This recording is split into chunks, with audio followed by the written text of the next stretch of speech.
And there came a time known as the third millennium, a time when the people of the earth were ravaged by disease, pestilence, and poisons. A time when the horsemen of the apocalypse ran the multinational corporations. A time when America's citizens were waking up to a future of no money and no jobs. A time when a special man came forward, a man that your American taskmasters did not want you to see or hear, a man whom they took prisoner and hid away, a man whose name is Yahweh ben Yahweh.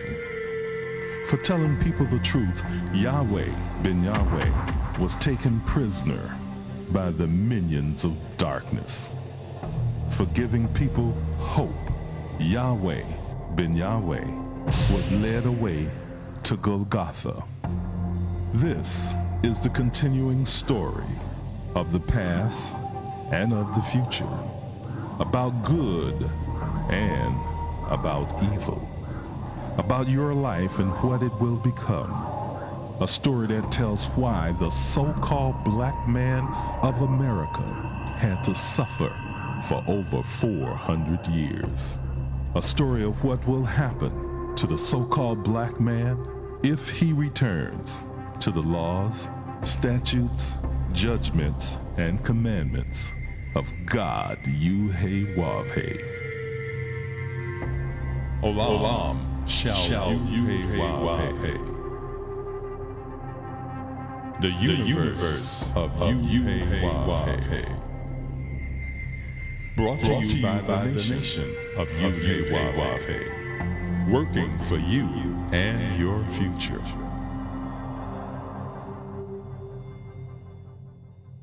Good or evil, life or death. This is your choice in the year 6002, the year of judgment. Shalom and welcome to the universe of Yahweh. Today, we interrupt our regularly scheduled program to bring you a special presentation. This special presentation will be shown in 3 parts, of which you don't want to miss. And now, Judicial Murder, Part 1.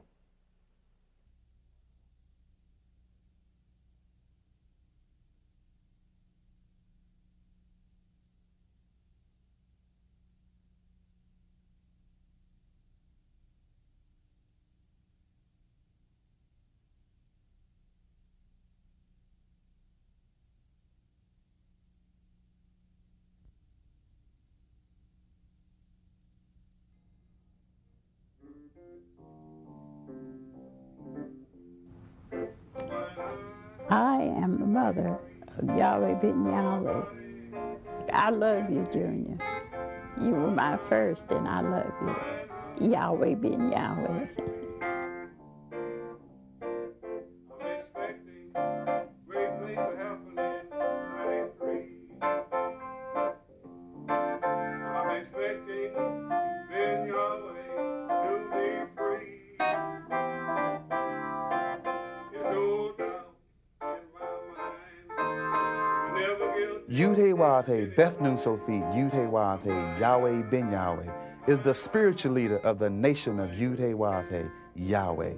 In 1979, he came to Miami, Florida, under a vow of poverty, with little more than the clothes on his back, with a sincere determination to educate people concerning the laws of God, Yud-Heh-Wav-Heh, Yahweh, and to build a social economic program designed to move the so-called blacks from poverty to riches.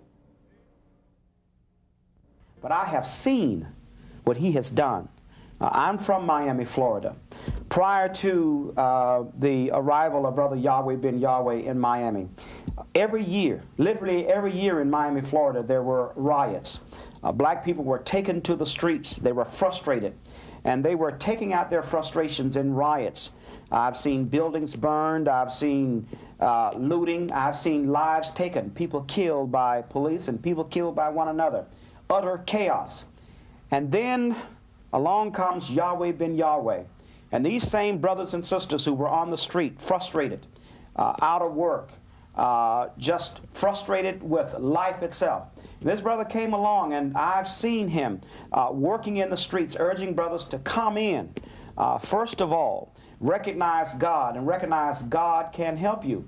And I've seen the brothers come in and clean themselves up and make men out of boys. And I've seen him make women out of street women. So I can see a positive work that Brother Yahweh Ben Yahweh has done in Miami, Florida.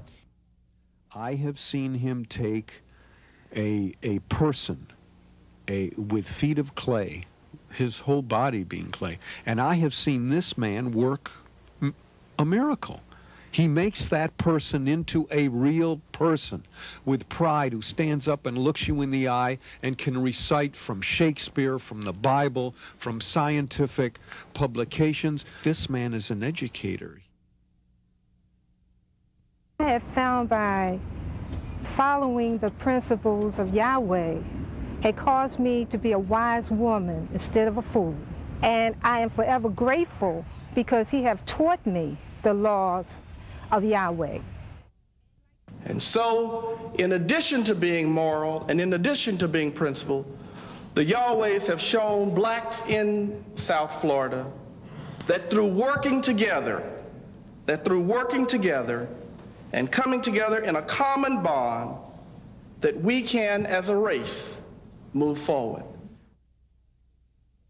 For 10 long years, Yahweh Ben Yahweh's followers, drawn together by their common belief in Yahweh, the God of the Bible, joined hands with Yahweh Ben Yahweh and built a wholesome community based upon biblical principles of moral behavior, family values, education, self-esteem, and brotherly love.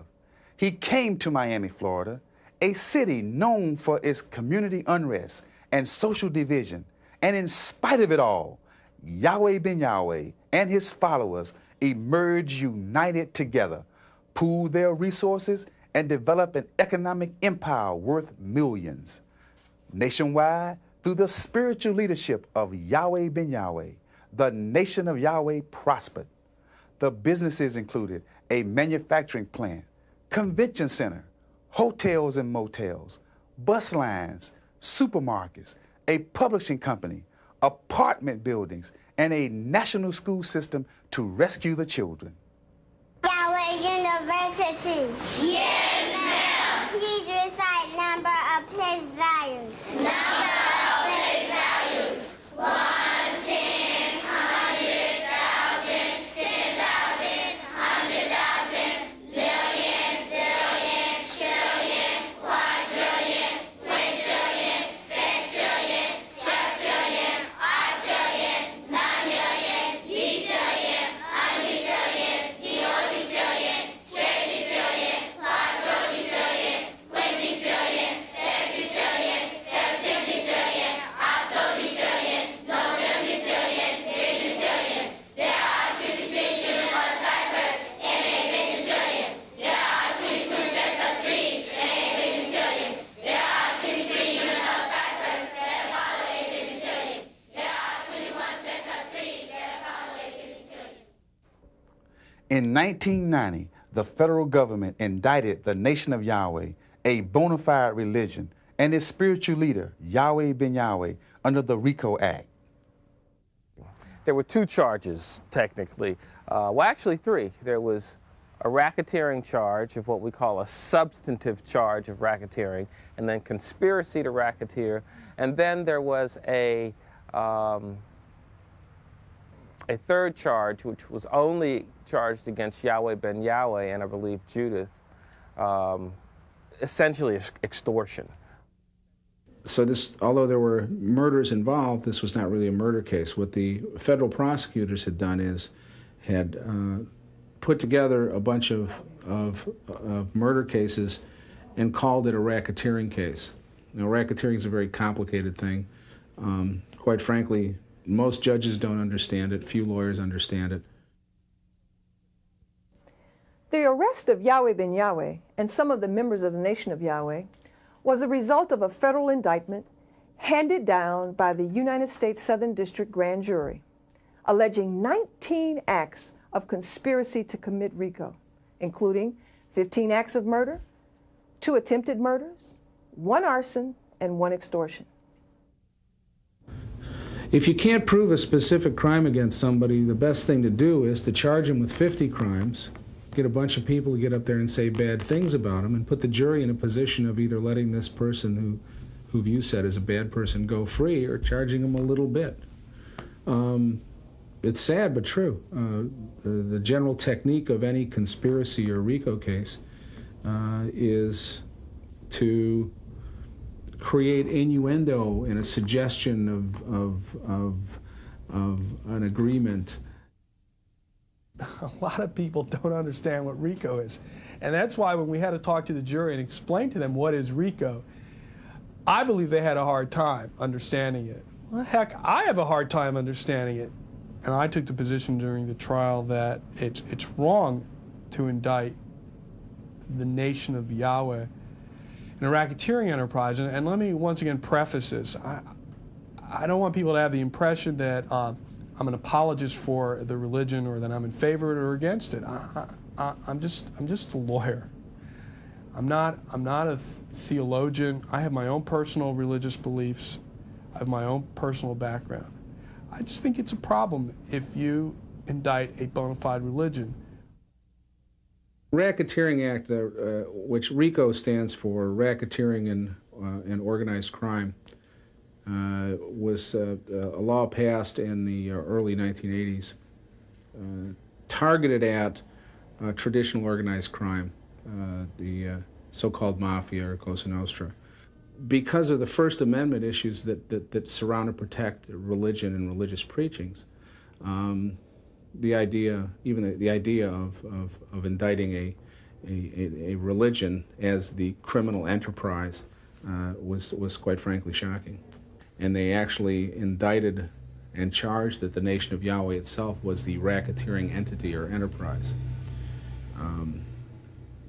Quite frankly, these were the issues. The fact that a religion was targeted as a racketeering enterprise were what I felt were the really potent issues. And quite frankly, it was one of the main things that drew me into the case, because I thought that this was, first of all, I was somewhat shocked by it. I thought it was an abuse of the Racketeering Act by the U.S. Attorney's Office down here, and felt that it was necessary to get in and do what I could. This is the first time, to my memory, that a religious organization was indicted by way of the RICO statutes. In your opinion, does this set a dangerous precedent? For example, the entire Catholic Church, or the Nation of Islam, or even other nations, other sovereign nations? I could give you the glib remark, and that is, obviously that's a rhetorical question, but not taking it rhetorically, I think it does in fact represent a dangerous precedent, and who knows who's going to be the next victim of this particular use of the statute. It's extremely broad, and all the prosecution really has to do is to fashion some set of facts, allege certain particular acts, such that it would fall within the 4 corners of the legislation, and you can conceivably be charged as a result of that. Yahweh ben Yahweh and the nation of Yahweh were targeted for destruction by the federal government. The United States government has a history of incarcerating innocent black leaders. It is almost a badge of honor for a black man to go to jail in this country. There's an actual pattern of human rights leaders, civil rights leaders, and community leaders being falsely accused and wrongfully imprisoned by the federal government. Malcolm X, Marcus Garvey, Martin Luther King Jr., and Reverend Ben Chavis are all innocent men who have gone to jail. South Africa and India have also jailed innocent leaders, which is why Nelson Mandela and Mahatma Gandhi went to jail. History has shown that because a man is accused does not mean he is guilty. Because a man is convicted does not mean he is guilty. Jesus is a case in point. Jesus was accused of being a malefactor, which is a liar, a murderer, a robber, and a thief. Historically, whenever a person of color becomes too powerful in this country, the government finds a way to take him down. Recently uncovered documents from former FBI officers show that the Bureau has been engaged in an overt program to expose, disrupt, and discredit or otherwise neutralize black leaders and organizations in this country. 25 years ago, the only blacks allowed on Miami Beach were servants and gardeners who had special passes. Now Yahweh Ben Yahweh owns part of that beach, and that in Miami means money and power. Yahweh Ben Yahweh had done certain things that made him a target. That he was a black man and he was getting political power. His race, combined with his growing economic and political base, made him a prime target. That alone put him under scrutiny. It is clear that Yahweh Ben Yahweh was set up by the American government. The only conspiracy going on was the conspiracy of the government to destroy Yahweh Ben Yahweh and the nation of Yahweh. Yahweh Ben Yahweh had no motive to commit the murders he's accused of. Why would a man whose followers wielded the power of millions of dollars care about killing people, especially when they were no possible threat to him, many of which were vagrants living on the street? Interestingly enough, Jim Baker of the PTL Club fame, who according to government officials had defrauded hundreds of people and who was convicted of stealing millions of dollars for his personal use, was not charged by the government with racketeering. This lack of even-handedness in prosecuting blacks and whites is evidence of systemic racism rampant in our federal courts.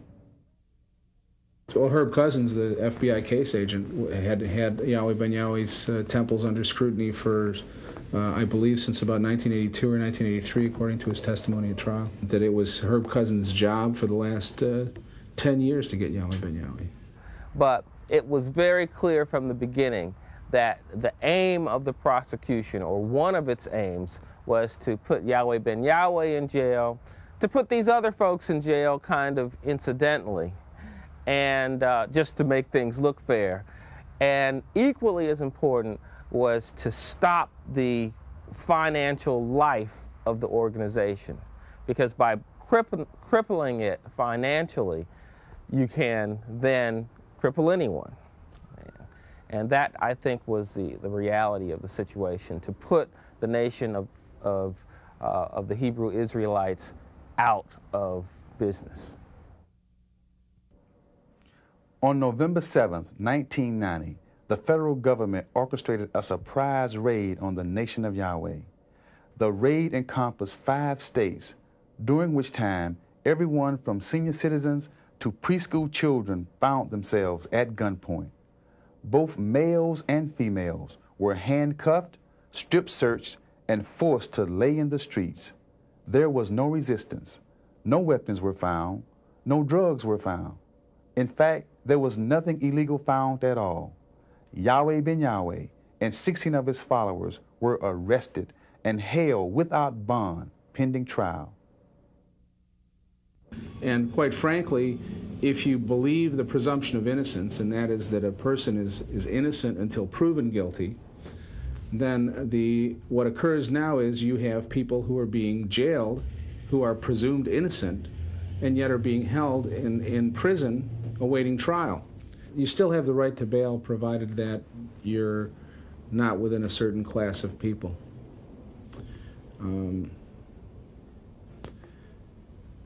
But in reality, in federal cases, there is no right to bail anymore. It's gone. Attorney General Janet Reno has always said, a prosecutor's first obligation is to make sure that innocent people are not charged. This prosecution tore up the lives of innocent people. On January 6, 1992, the case of the United States of America versus Yahweh Ben Yahweh went to trial in the United States District Court for the Southern District of Florida. This contains a listing of the key evidence that clearly shows Yahweh Ben Yahweh is innocent. like the fact that no physical evidence was ever found that directly links Yahweh ben Yahweh to the commission of any crime. In both the federal and the state cases, Robert Rosier, a pathological liar, confessed serial killer, nicknamed Lying Bob, and paid informant, escaped death in the electric chair by agreeing to testify against Yahweh ben Yahweh. The case of the United States of America versus Yahweh ben Yahweh was built around the testimony of one man, and that one man was Robert Lying Bob Rosier. Robert Rosier is a known drug user. In fact, we have sworn testimony that proves he repeatedly smoked crack cocaine. Robert Rosier is an admitted liar. Robert Rosier is the confessed murderer of 7 people. Ralph DeLoach, former teammate of Robert Rosier's, former roommate of Robert Rosier's, testified at trial, and I quote, "Bobby could tell bold-faced, straight-out lies that earned him the nickname Lying Bob in college." Robert Rosier abandoned his wife and young children. No one, not even Rosier's parents, would testify on behalf of his character during the trials. As a reward for testifying against Yahweh ben Yahweh, Robert Lying Bob Rosier was paid by the government and was awarded a mere 22-year sentence after pleading guilty to killing 4 people, thus avoiding the electric chair. And after serving only 7 of those 22 years, Robert Lying Bob Rosier is up for parole any day now, and he'll enter the federal government's witness protection program. Please note that this man, Robert Lying Bob Rosier, is the key witness of the government against Yahweh ben Yahweh.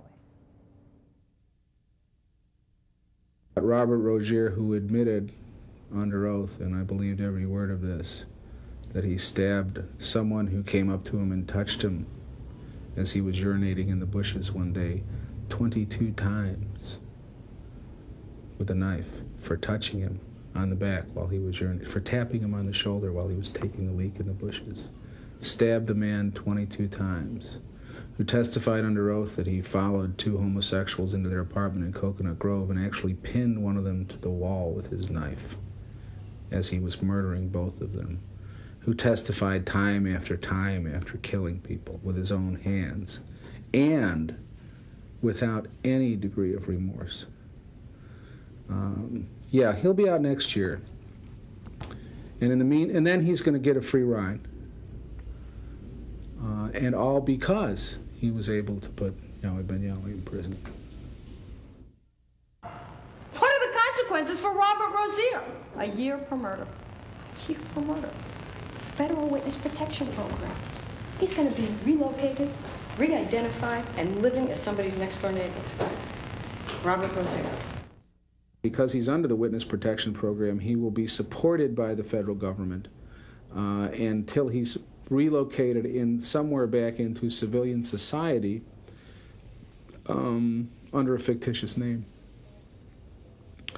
He'll probably get some sort of federal job, postman, maintenance, janitor at the post office. There's some towns they can't send him to. There's other places they can. But he's on the public dole for probably the rest of his life. He'll be paying for Bob's meals and for his car and for his cocktails. Under somebody else's name, of course. But clearly, a lot of individuals that were prosecuted and pretrial detained were done so on the evidence brought forth by Robert Rosier. Mr. Rosier was obviously the common thread that sort of wove the fabric of the prosecution's case. It all comes from the testimony of one person, a man named Robert Rosier, a former Yahweh, who is a confessed murderer of 4 people. And in exchange for a 22-year sentence for 4 murders, he promised the FBI that he could bring in Yahweh ben Yahweh. Robert Rosier is your worst nightmare. He is a violent, cold, calculating, cocky man. So he made his lies fit their version. He read every document, he reviewed every report, he reviewed every sworn statement of every piece of evidence against him. He knew what the police knew. The state wants you to think that was corroboration. It wasn't corroboration. He knew about it before he ever started talking. So he made his lies fit their version. He saw crime scene photos. While he's sitting in jail, Robert Rosier was desperate, destitute, and facing death. And he does what comes naturally. He lied. And Robert Rosier made statements that were truly outrageous. Robert Rosier, why is it that you could believe that he'll kill you, but you won't believe he'll lie to you? Robert Rosier had, I believe, good reason to lie because of the sentence he was given and the opportunity he was given to get out earlier. Yeah, it was 22 years for 4 murders, and he admitted to 3 other murders. It was argued to the jury, and what the government stated is that on the prior occasions that Robert Rosier had made statements, he had lied then, but that when he was testifying, he was telling the truth. Robert Lying Bob Rosier was discredited as a witness because he was caught in lie after lie after lie. In legal terms, this means he was impeached.